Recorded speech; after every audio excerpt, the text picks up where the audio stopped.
Во последните 5 години Hyundai од една здодевна марка стана атрактивна и привлечна. Не е само палетата на модели во прашање, туку и пристапот на дизајнот на Hyundai, кој станува не само функционален, туку и интригантен.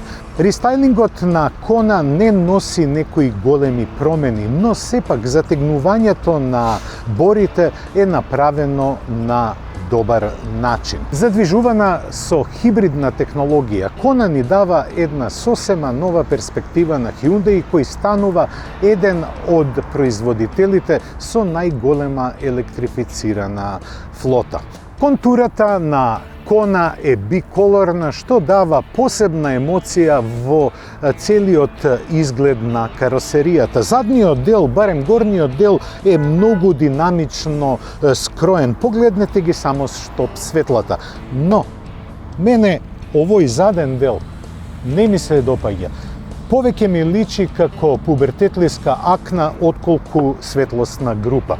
Вака скроената задница ја крие пристојната големина на багажникот. 325 литра е доволно да ја прими нашата опрема. Се разбира и по неколку патни торби. Hyundai Kona припаѓа во B-сегментот на кросовери. Па поради тоа, поради компактните димензии, не може да очекуваме чуда од простор. Но на задната клупа се забележува дека седалките се комотни, има простор дури и за тројца, за пократки патувања. Недостаток е малку повеќе простор за колениците, каде се чувствувам дека сум малку притиснат. Kona неодамна е рестилизирана. Во задниот волумен нема што да се објаснува, осим да се каже дека има USB-C порт кој ќе ви овозможи полесно напојување на вашите паметни уреди. А кога сме кај паметните уреди, треба да се напомене дека со рестайлингот Kona има нова генерација на конективни и безбедносни технологии. А возачот кога ќе се смести на својата позиција, ужива во неа. Седењето е добро. Можеби не е по мој вкус, бидејќи јас сакам пониско седење. Седиштето е на најниска позиција, но сепак мислам дека високо седам.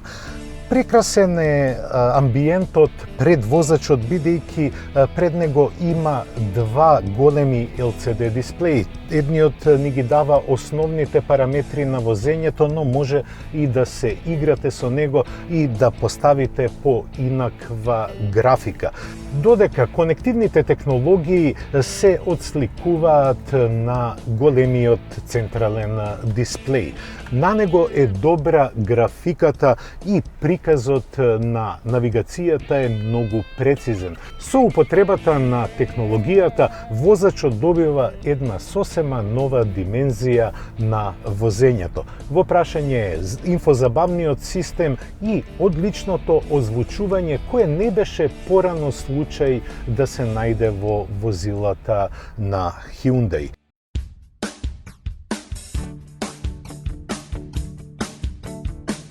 Во последните неколку години Hyundai станува електрифицирана марка. Со рестайлингот на Kona, која неодамна пристигна на нашиот пазар, представени се уште две изведби со хибриден погон. Едната има 1-литрен мотор, додека втората, посилната, за чиј управувач се наоѓам, е 1,6-литрен бензинец со директно впрскување на горивото, се разбира помош на турбо и на помош доаѓаат и електрошокови. Овој хибриден систем е класичен, значи има батерија која се полни со рекуперација. Капацитетот на батеријата е многу мал, 1,56 киловат-часови, но тој добро е избалансиран и секогаш доаѓа на помош во движењето. Ако сакате да имате силни меѓузабрзувања, тогаш ќе морате да згазите на педалата за забрзување. Но, слушате и сами, се слуша бучава, а не се случува некое динамично забрзување кое го очекуваме да се случи со хибриден модел. Веднаш станува јасно веќе од првите километри дека Кона е димензионирана да пружи комотно, удобно возење и не многу лудување зад управувачот. Hyundai тоа не го потврдува, но очигледно е дека според концептот што го има, директно ја напаѓа Toyota CHR. Дури и однесувањето е многу слично на Toyota CHR. Поради поставеноста на батеријата во задниот дел, при остри маневри се чувствува дека задниот дел завлекува, што е редовна појава кај сите електрифицирани автомобили. Со просечна потрошувачка од 6,1 литар, колку регистрирав за времето на моето возење, можам да кажам дека ова е добар резултат. Се разбира дека имаме и бензинци без електрична поддршка кои ја остваруваат истата вредност на економичност, но модерно е да се има хибрид. Ако сакате да бидете модерни, тогаш ќе морате да брцнете подлабоко во својот джеб. Впрочем, ситуацијата на пазарот, на глобалниот пазар е таква што возилата поскапуваат немилосрдно. Покрај атрибутите што ги има Кона, ќе морате да се помирите со некои работи кои се негативни. Не ми се допаѓа звучната изолација во кабината, бидејќи премногу се слушаат тркалата и бучавата која доаѓа од патот. Исто така не ми се допаѓа многу гласното работење на менувачот кога забрзувате, но и слабиот одговор на педалата за забрзување кога ја форсирате машината. Сепак, купувачите на Кона не очекуваат од неа да биде динамична и спортска, затоа што таа и не може.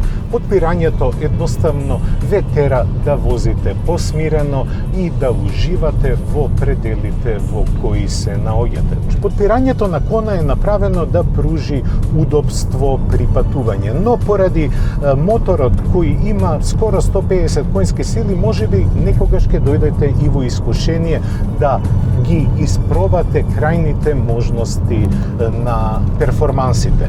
Но треба да сте извонредно внимателен. Зошто? Зошто? Затоа што не Затоа што Кона ме разочара кога динамично се вози, бидејќи има тежина поголема на предната оска, таму се наоѓаат двата мотори, таа завлекува, има надуправување. Кога ќе излезете од надуправувањето, кое не се скротува баш така лесно, чувствувате инерција и на задниот дел, бидејќи и батеријата со својата тежина налегнува, па дава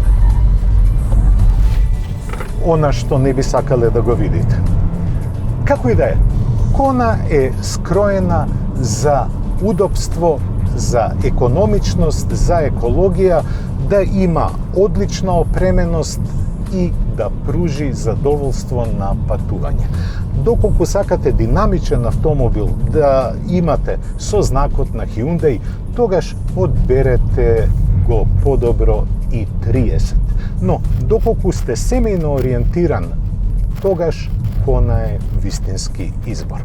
Тоа беше се што подготвивме за денеска. Следната средба со нов тест за 7 дена. До гледање.